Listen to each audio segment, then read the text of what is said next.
regards to doing the math and calculating everything in the beginning, is to what is the worst case scenario.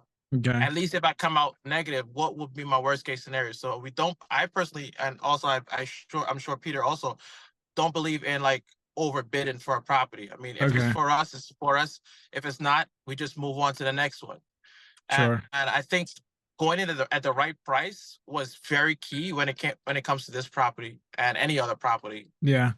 Yeah, that kind of reminds me of like a couple of sayings from Howard Marks and Warren Buffett. They said, at a high enough price, the best business in the world can be a terrible investment, and vice versa. Yes, I totally agree with that. Do you guys find that because now, we have a lot more people getting into real estate, especially like flips and stuff like that? Are you finding a lot more bidders when you go to bid on them? Like, is there more competition? I would say no, because the properties that we're touching, not everybody's gonna touch. Okay. We have our own, I would say, niche that we're buying houses. So and I don't know if you're referring to on the market properties or off the market, because on the market, I would say yes, whatever's gonna be on the market on MLS, right? Mm-hmm. Then there's gonna be a lot of people, looking at it and probably making more offer than it's off the market, right? Okay. So what we do to get our deals, we have we're working with the wholesalers, we're working with the agents. We run our own marketing, so we have we're sending postcards, for example. We have our own cold calling team. So the deals coming from the different places. We are in a relationship with the lawyers, sometimes agents giving us the pocket listings because they know we're gonna buy a house within 3 days if the title is ready, right? Okay. So they're sending deals to us as well.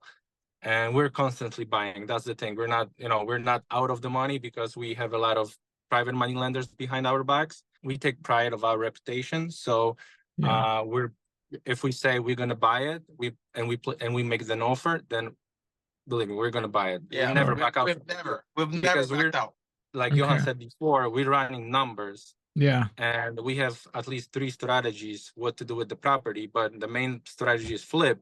But if the number is right, numbers don't lie. So this is our offer. We're not gonna go if they're counter us, then we have a spread like maybe a little bit to go up a little bit with the price, but just a little bit. We're not going over asking because there's no feeling attached. If not this one, on to the next one. I'm not gonna be crying about it.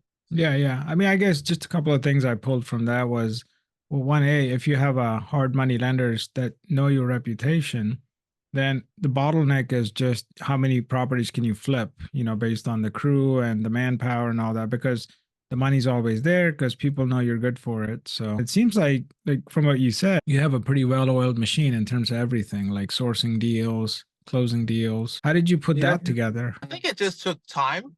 Okay. And sitting down to figure out how are we going to get deals and look at where we both come from. So Peter came from more of the off market, and I'm more on market, door knocking. Okay. So with him bringing that strategy and me bringing my strategy, we figured out how do we grow. I mean, how do we put all these things together to make it all work together? I think that was the key part of it. Very good. It's nice because I think a lot of times what I've seen people who usually gas out or fail, it's because they just try to do everything themselves. It seems like you have a specialized team that, everyone just kind of knows what they're doing. And so the whole, it makes beautiful music at the end.